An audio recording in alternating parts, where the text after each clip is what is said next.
नमस्कार बच्चों, आज हम शुरू कर रहे हैं theme 1 bricks beads and bones the Harappan civilization. ईंटें, मनके तथा अस्थियां, हड़प्पा सभ्यता। सबसे पहले हम देखेंगे कि हड़प्पा सभ्यता के विषय में हम क्या और कैसे जान सकते हैं। साथ ही हम यह भी जानने का प्रयास करेंगे कि पुरातात्विक साक्ष्यों की व्याख्या कैसे की जाती है और इन व्याख्याओं में कैसे कभी कभी बदलाव आ जाता है। निश्चित रूप से आज भी इस सभ्यता के बहुत सारे पहलू ऐसे हैं जो हमारी जानकारी से परे हैं और हो सकता है वो हमेशा परे ही रहें। हड़प्पा सभ्यता के बारे में जानकारी प्रदान करने के लिए जो आर्कियोलॉजिकल एविडेंसेस हमारे पास उपलब्ध हैं उन्हें हमें समझना होगा। ऐसे एविडेंस जो ऐतिहासिक महत्व के हैं वो हैं houses, pots, ornaments, tools and seals. ध्यान दीजिएगा, शीर्षक में भी ब्रिक्स, बीड्स और बोन्स का इस्तेमाल किया गया है। ये वो एविडेंसेस हैं, वो सैक्स हैं जो हमें हड़प्पा सभ्यता के बारे में जानकारी देने में मदद करते हैं। ये सभी आर्कियोलॉजिकल एविडेंस हैं। जब हम एविडेंस की बात करते हैं तो इनको हम कई कैटेगरी में बांट सकते हैं। यहाँ पर हिस्टोरिकल, आर्कियोलॉजिकल और लिटरेरी सोर्सेज की कैटेगरी में आर्कियोलॉजिकल एविडेंसेज में हाउसेज, पॉट्स, ऑर्नामेंट, टूल्स और सील्स का जो जिक्र किया गया है, साथ ही ब्रिक्स, बीड्स और बोन्स की यहाँ पर जो चर्चा की गई है, ये ही साक्ष्य हैं जो हमें इस अध्याय को समझने में मदद करेंगे। अब हम आगे देखते हैं कि कुछ टर्म्स, प्लेसेस और टाइम्स की चर्चा यहाँ पर की गई है। सबसे पहले हम देखते हैं कि जो इंडस वैली सिविलाइजेशन है इसको हड़प्पन कल्चर के नाम से भी जाना जाता है। बच्चों ध्यान दीजिए, यहाँ पर दो शब्दों की चर्चा है, एक है सिविलाइजेशन, दूसरा है कल्चर।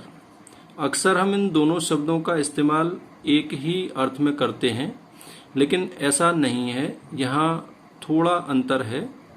सिविलाइजेशन, जैसा मैंने अभी आपको बताया, social life in a specific period of time, जबकि जो कल्चर टर्म है इसका इस्तेमाल जो पुरातत्वविद हैं, आर्कियोलॉजिस्ट हैं, इस टर्म को यूज करते हैं किसी अलग अर्थ में। तो यहाँ पर क्लियर कट लिखा है कि archaeologist use the term culture for a group of objects. यहाँ पर ग्रुप ऑफ ऑब्जेक्ट्स, ये बहुत महत्वपूर्ण बात है।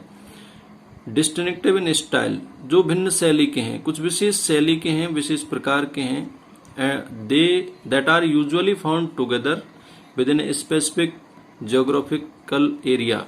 यहाँ पर फिर से स्पेसिफिक जियोग्राफिकल एरिया का जो जिक्र किया गया है ये अपने आप में एक महत्वपूर्ण बात है। साथ ही पीरियड ऑफ टाइम का जो यहाँ पर जो जिक्र किया है, तो ये सभी बातें group of objects, style, specific area और पीरियड ऑफ टाइम, तो वे वस्तुएं जो एक विशिष्ट शैली की हैं और एक साथ एक विशेष भौगोलिक क्षेत्र और कालखंड से संबंधित हैं। ऐसी प्राचीन वस्तुओं के लिए, ऐसे पुरावस्तुओं के लिए इतिहासकार, या कह सकते हैं कि ऐसी पुरावस्तुओं के लिए पुरातत्वविद संस्कृति शब्द का प्रयोग करते हैं। तो अब ये अंतर स्पष्ट है कि सिविलाइजेशन एक समय विशेष में लोगों का सामाजिक जीवन है, जबकि जो कल्चर है वो पुरावस्तुओं का एक समूह है जो एक विशिष्ट शैली के होते हैं और एक विशेष क्षेत्र में एक विशेष समय से संबंधित होते हैं। हड़प्पन कल्चर के संबंध में ये जो ऑब्जेक्ट्स हैं, जहां पर seal, beads, weights, stone blades और बेक्ड ब्रिक्स, जैसा कि यहाँ पर आप पिक्चर्स में देख पा रहे हैं, यहाँ ये जो पिक्चर दी हुई है इसमें इनका जिक्र किया गया है। ये बीड्स, वेट्स और ब्लेड्स हैं। इस तरह के ऑब्जेक्ट्स पुरातत्वविदों को प्राप्त हुए हैं, जिनके आधार पर वो हड़प्पाई जीवन शैली के बारे में कुछ जानकारी जुटाने में सफल हुए हैं। जब इन ऑब्जेक्ट्स के से संबंधित क्षेत्रों की बात आती है तो यहाँ पर जिक्र किया गया है कि ये जो ऑब्जेक्ट्स हैं ये अफगानिस्तान, जम्मू, बलूचिस्तान और गुजरात जैसे क्षेत्रों में मिले हैं। आगे जो बहुत महत्वपूर्ण बात है वो ये है कि जो शीर्षक में हड़प्पा शब्द का जो इस्तेमाल किया गया है, आखिर उसका विशेष जिक्र क्यों किया गया है। तो यहाँ पर लिखा है कि named after Harappa the first site where this unique culture was discovered. चूंकि सिंधु नदी के तटीय क्षेत्र में विकसित होने की वजह से हम इसे द इंडस वैली सिविलाइजेशन भी कहते हैं, सिंधु घाटी की सभ्यता भी कहते हैं। लेकिन चूंकि इस सभ्यता की सबसे पहली जो साइट थी वो हड़प्पा में खुदाई के दौरान प्राप्त हुई है, इसलिए इसका जो नाम है वो हड़प्पा नामक स्थान के आधार पर भी किया गया है। लिहाजा इस सभ्यता का नामकरण हड़प्पा सभ्यता के नाम से इतिहास में दर्ज है। जब हम काल निर्धारण या समय की बात करते हैं तो सर्का 2600 से 1900 बीसी के बीच इसको समय निर्धारण को इतिहासकारों ने माना है, तय किया है। तो ये सभ्यता अर्थात हड़प्पा सभ्यता सर्का 2600 से 1900 बीसीई के बीच विकसित हुई थी, विस्तृत हुई थी, ऐसा इतिहासकारों का मानना है। हालांकि ऐसा नहीं है कि इस सभ्यता से पहले और बाद में वहां सभ्यताएं नहीं थी। इतिहासकारों का मानना है कि इस हड़प्पाई क्षेत्र में इस सभ्यता के पहले और बाद में भी बहुत सारी संस्कृतियां अस्तित्व में थी, जिनको आरंभिक और परवर्ती कहा जा सकता है। इन संस्कृतियों में हड़प्पा सभ्यता को अलग करने के लिए कभी कभी इसे मैच्योर हड़प्पन कल्चर भी कहा जाता है, विकसित हड़प्पा संस्कृति भी इसको कहा जाता है। बच्चों, यहाँ पर मैप 1 का जो जिक्र किया है, ये जो मानचित्र है इसे आप जब देखेंगे तो आपको कुछ इम्पोर्टेंट हड़प्पन साइट्स दिखाई देंगी। इन इम्पोर्टेंट हड़प्पन साइट्स को हम हड़प्पा सभ्यता का विस्तार कह सकते हैं। लेकिन इस विस्तार को यदि हम 4 चरम बिंदुओं के आधार पर समझने का प्रयास करें तो मैं आपको बताऊं कि जब हम उत्तर, दक्षिण, पूरब और पश्चिम की बात करते हैं तो उत्तर में ये जो आप मांडा देख रहे हैं, ये उत्तर में वो आर्कियोलॉजिकल साइट है जो अभी हड़प्पा सभ्यता से संबंधित उत्तरी सिरे में खोजी गई साइट है, जो जम्मू कश्मीर में स्थित है। यहाँ आप उत्तर प्रदेश में, इस जगह उत्तर प्रदेश में आलमगीरपुर एक ऐतिहासिक आर्कियोलॉजिकल साइट खोजी गई है, जो उसका पूर्वी क्षेत्र कहा जा सकता है। और यहाँ आप देख रहे हैं पाकिस्तान के बिल्कुल सुदूर पश्चिम की तरफ ये सुत का गेंदोर एक साइट खोजी गई है, जो उसको उसके पश्चिम में पश्चिम छोर को दर्शाती है। और नीचे यहाँ पर जब आप महाराष्ट्र का जो एरिया देखेंगे तो महाराष्ट्र के एरिया में, चूंकि यहाँ लिखा नहीं गया है, लेकिन महाराष्ट्र में एक दैमाबाद नाम का एक स्थान है, एक आर्कियोलॉजिकल साइट यहाँ पर खोजी गई है। तो इस प्रकार से उत्तरी क्षेत्र में मांडा और दक्षिणी क्षेत्र में दैमाबाद जो महाराष्ट्र में है, इधर पूर्वी क्षेत्र में उत्तर प्रदेश में आलमगीरपुर और पश्चिम में सुत कागेंदोर, ये 4 जो चरम बिंदु हैं, इसको हम हड़प्पा सभ्यता का जो विस्तार है उसके तौर पर देख सकते हैं। इसके अलावा आप ये जो जहाँ जहाँ काले बिंदु देख रहे हैं, ये बहुत सारे नाम यहाँ पर दिए हुए हैं। साथ ही आपको ये समझने में मदद मिलेगी कि हड़प्पा सभ्यता का विस्तार भारत के कई राज्यों में दिखाई दे रहा है। साथ ही पाकिस्तान में भी इसका विस्तार दिखाई दे रहा है। इनमें बहुत सारी जो नाम हैं वो अक्सर परीक्षा में पूछे जाते हैं, इसलिए आपको इसे अच्छी तरह से समझना है, अच्छी तरह से पढ़ना है और इसका अभ्यास भी करना है। ये जो सीमाएं दिखाई दे रही हैं, ये सीमाएं और ये बिंदुओं के साथ आप ये समझ सकते हैं कि कौन सी साइट भारत के अंदर है, कौन सी पाकिस्तान में है। इस चैप्टर में जो टाइटल दिया है, उस टाइटल में जो हड़प्पा सभ्यता का जो जिक्र किया गया है, उस हड़प्पा को हमें इस मानचित्र में विशेष तौर से समझने की आवश्यकता है। देखिए, मैं आपको ये बता रहा हूं, यहाँ पर ये निशान लगा के, इस निशान के आधार पर आप ये समझ सकते हैं, ये है वो हड़प्पा, ये हड़प्पा। कभी कभी अक्सर ये प्रश्न पूछा जाता है कि ये कौन सी नदी के तट पे है, तो ये जो रावी नदी आपको दिखाई दे रही है, ये रावी नदी के तट पर हड़प्पा है। चूंकि हड़प्पा पंजाब का हिस्सा है, लेकिन भारत विभाजन के बाद ये पश्चिमी पंजाब में चला गया है, इसलिए ये वर्तमान में पाकिस्तान में जो पंजाब है उसमें ये हड़प्पा स्थित है। और इसी हड़प्पा नामक स्थल पर पहली बार जो खुदाई की गई थी, उसी के आधार पर इस सिंधु घाटी सभ्यता को हड़प्पा सभ्यता के नाम से भी जाना जाता है। बच्चों, आप देख रहे हैं ऊपर झेलम, चेनाब, रावी, सतलज, और यहाँ पर आप इंडस नदी देख रहे हैं, ये इंडस नदी। चूंकि ये तमाम वो क्षेत्र है जहाँ पर से ये नदी गुजरी है और अरब सागर में गिरती है, इस क्षेत्र, इस नदी के तटीय क्षेत्र में जो सभ्यताएं विकसित हुई हैं, ये जो क्षेत्र आप देख पा रहे हैं, इस नदी के आसपास इस सभ्यता के विकसित होने की वजह से ही इसको सिंधु नदी घाटी की सभ्यता भी कहते हैं। तो यहाँ पर आपको किसी प्रकार से भ्रमित नहीं होना है कि चूंकि ये सिंधु नदी घाटी की सभ्यता तो है ही, लेकिन हड़प्पा नामक स्थान पर पहली बार खुदाई होने की वजह से इसे हड़प्पा सभ्यता के नाम से भी जाना जाता है। तो इस प्रकार से आपने ये दो चीज समझी।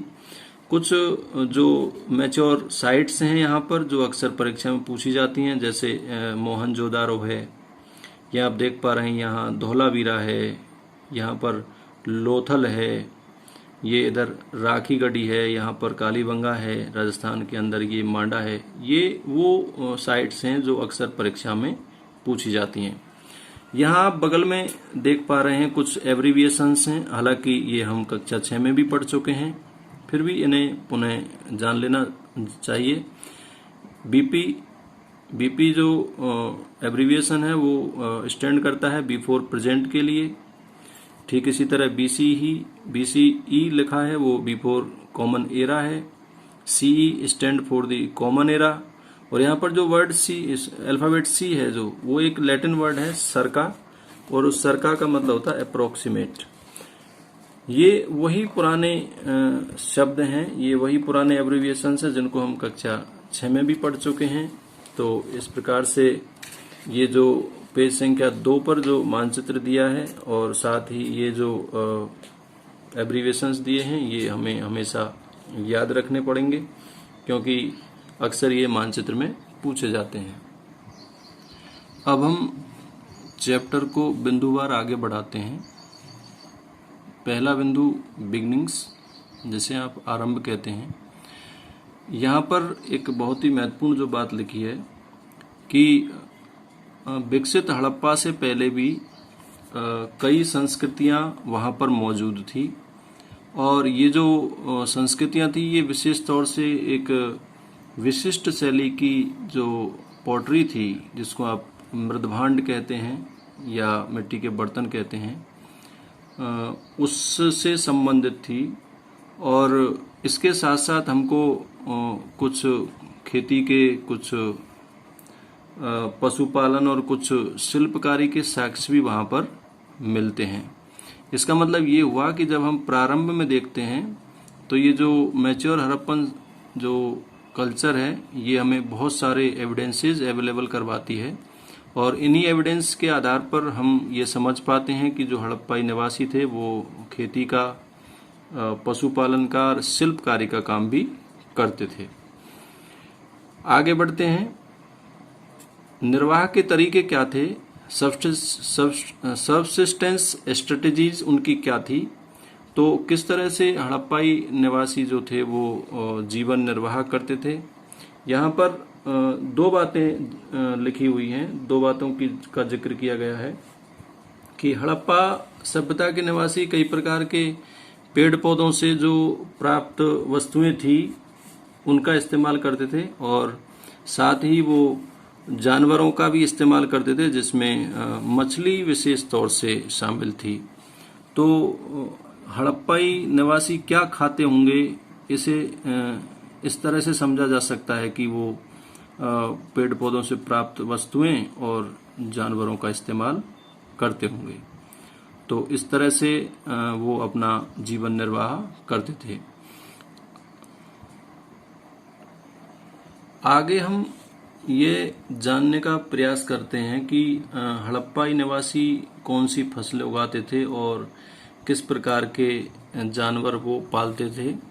तो यहाँ बहुत सारे ग्रेन्स का जिक्र किया गया है कि वो wheat, barley, lentil, chickpea, sesame, millet, इस तरह की चीजें उगाया करते थे। साथ ही बाजरा, राइस का भी जिक्र यहाँ पर किया गया है। चूंकि जो मिलेट है इसको कहीं कहीं बाजरा पढ़ा जाता है, लेकिन चूंकि मिलेट मोटे अनाज को सम्मिलित रूप से कहा जाता है, जिसमें ज्वार है, बाजरा है, ये सब मिलकर मिलेट कहलाते हैं। तो ऐसे कुछ दाने या ऐसे कुछ अनाजों के साक्ष्य मिले हैं, जिससे पता चलता है कि हड़प्पाई जो लोग थे वो खेती तो करते ही थे, लेकिन खेती में विशेष तौर से वो गेहूं, जौ, दाल, सफेद चना और तिल, चावल, ऐसी फसलों से वो वाकिफ थे और उन्हें इनका ज्ञान था। साथ ही एनिमल बोन्स मिलने की वजह से ये अंदाजा लगाया गया है कि वो मवेशी, भेड़, बकरी, भैंस और सुअर जैसे जानवरों को अपने पास रखते थे या पालते थे। साथ ही कुछ जंगली जानवरों के बारे में भी जिक्र किया है, जिसमें सुअर है, हिरन है और घड़ियाल है। ऐसे जानवरों के बारे में हड़प्पा के लोग जानकारी रखते थे। और कुछ मछलियां और कुछ पक्षियों की जो हड्डियां मिली हैं उनके आधार पर ये अनुमान लगाया गया है कि वो शिकारी प्रवृत्ति के रहे होंगे, शिकार करते होंगे। तो इस प्रकार से हड़प्पा के जो निवासी थे वो जीवन निर्वाह के अपने तरीकों में खेती और जानवरों से प्राप्त उत्पादों के सहारे जीते थे और अपना जीवन यापन करते थे। अगला बिंदु है कृषि प्रौद्योगिकी, एग्रीकल्चरल टेक्नोलॉजीज। कैसे पता चला कि हड़प्पा के लोग खेती करते थे और खेती में तकनीकी रूप से वो माहिर थे। दरअसल जो ग्रेन्स के एविडेंसेस मिले हैं वो इंडिकेट करते हैं कि हड़प्पा के निवासी खेती में कुशल होंगे, क्योंकि अनाज के दानों से ही कृषि के संकेत मिले हैं। और खेत जोतने के लिए वो बैलों का प्रयोग करते थे। Oxen were used for ploughing. इसके अलावा वो जो टेराकोटा है, जो मिट्टी के जो बने होते हैं या पकी मिट्टी की बनी हुई वस्तुओं को हम टेराकोटा कह सकते हैं, ऐसे कुछ पकी हुई मिट्टी के जो मॉडल्स हैं वो मिले हैं हल के रूप में, बैलों के रूप में। तो इससे ये पता चलता है कि हड़प्पा के निवासी खेती करने का तरीका जानते थे और खेती के लिए वो हल और बैल का प्रयोग करते थे। चूंकि कुछ जुते हुए खेतों के साक्ष्य भी प्राप्त हुए हैं, जैसे कालीबंगा जो राजस्थान में है, वहां से जो एविडेंस मिले हैं वो इससे पता लगता है कि हड़प्पा के निवासी खेतों की जुताई करते थे। जुताई करना उन्हें अच्छे से आता था। कृषि तकनीक में हड़प्पा के लोग सिंचाई का इस्तेमाल करते थे। तो traces of canal have been found at the Harappan site of Shortughai in Afghanistan. अक्सर ये प्रश्न परीक्षा में पूछा जाता रहता है कि किस स्थान पर नहरों के अवशेष प्राप्त हुए हैं। तो आपको ध्यान रखना है कि ये जो कैनाल जो बनाई जाती थी उनके द्वारा उसके अवशेष सोर्तुगई जो अफगानिस्तान में स्थित है वहाँ पर ये प्राप्त हुए हैं। ये बैल का हल्का और ये नहरों के जुते हुए खेतों के जो और ये जो अनाजों के जो अवशेष मिले हैं, ये सब ये बताने के लिए पर्याप्त हैं कि हड़प्पा के निवासी खेती तो करते ही थे, साथ ही वो खेती में टेक्नोलॉजी का भी इस्तेमाल करते थे। हड़प्पाई निवासी कृषि में सिंचाई के लिए कुओं के पानी के इस्तेमाल के अलावा, नहरों के पानी के अलावा वो जलाशयों का प्रयोग भी संभवतः खेती के लिए करते थे। जलाशयों का जो साक्ष्य है वो गुजरात में धोलावीरा से मिला है, जिसके आधार पर यह निष्कर्ष निकाला गया है कि हड़प्पा के निवासी जलाशयों का प्रयोग सिंचाई के लिए करते होंगे। तो कृषि में तकनीक का इस्तेमाल इस बात से सिद्ध होता है कि हड़प्पा के लोग हल और बैल का प्रयोग करते थे, साथ ही सिंचाई के लिए कुओं का, नहरों का तथा जलाशयों का प्रयोग करते होंगे। यहाँ आप ये जो फिगर 1.3 देख रहे हैं, ये टेराकोटा बुल है। ये पकी मिट्टी से बना हुआ बैल का एक मॉडल है। ऐसे मॉडल प्राप्त होने की वजह से ही ये सिद्ध हो पाता है कि वो खेती के लिए हल और बैल का प्रयोग करते होंगे। यहाँ फिगर 1.4 में आपको कुछ टूल्स दिखाई दे रहे हैं, कॉपर टूल्स। ऐसा अनुमान है कि ये संभवतः हार्वेस्टिंग के काम में लिए जाते होंगे। हो सकता है कि इन औजारों का प्रयोग फसल कटाई के लिए किया जाता होगा। इसके साथ ही नीचे फिगर 1.5 जो दिया है, जैसे अभी आप देख सकते हैं, ये 1.5 जो फिगर है ये रिजर्वियर एट धोलावीरा है। कभी कभी परीक्षा में ये पूछ लिया जाता है कि धोलावीरा कहाँ स्थित है, तो धोलावीरा गुजरात में स्थित है। और ये जो चित्र आप देख पा रहे हैं, ये चित्र वो एक एविडेंस है जो ये बता रहा है कि हड़प्पाई निवासी जलाशय में जो पानी भरा होता था उसका प्रयोग सिंचाई के लिए करते होंगे।